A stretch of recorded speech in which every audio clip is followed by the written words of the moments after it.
Good morning and welcome to Wake Up Well, which is our daily devotional from the Well Sheffield, and we are looking through the book of Proverbs and we are doing a chapter a day. So it is day 3 and we're looking at chapter 3. This is my dad who's going to bring the devotional for us today.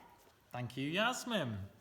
So chapter 3 of Proverbs, we're going to look at verses 27 and 28 today. They say this: "Do not withhold good from those who deserve it, when it's in your power to help them.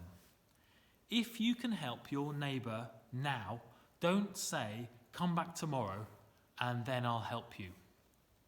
I have to say, if there is a verse in the Bible that is relevant for today, then this is one of them, isn't it? This is wisdom for today. This is strong advice for you and for me.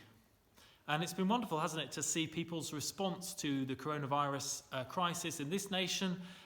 People have been offering to drive and to pick up food for neighbours. They've been volunteering. They've been giving money and produce to food banks. There's a fantastic WhatsApp group in my street, probably in yours too, where people are looking out for each other, checking if you're okay. I'm popping to the shops, anyone need anything, that sort of thing. And I loved the clap for our carers night, which we as a family joined in with last week as well.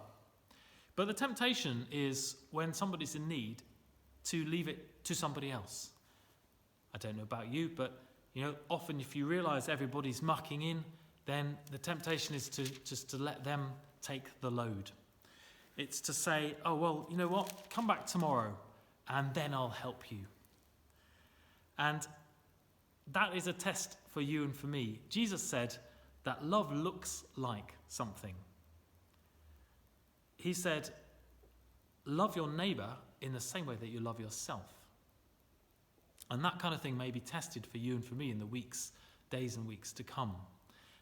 Love looks like something. So maybe instead of crossing the road when somebody comes near you, as people are beginning to do now, perhaps you and I need to cross the road and make contact with somebody, our neighbour. We do it safely, we do it sensibly. It could be someone that you've never spoken to or never reached out to before. Last Sunday, I was challenged in the same way. I went to our local shop.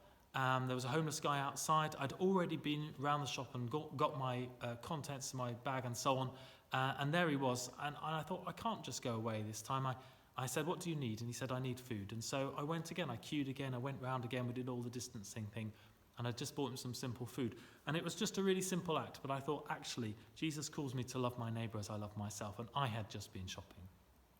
So we remember our neighbours. We also remember our neighbours further afield. I love that Germany are now opening their healthcare system and their health beds to Italy, because their hospitals are in such crisis and need.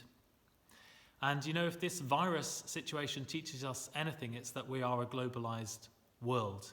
And so today I encourage you to reach out to your neighbour. Don't say, "Come back tomorrow and then I'll help you." Don't withhold good from those who deserve it. Let's love our neighbours today as we love ourselves. Bless your day.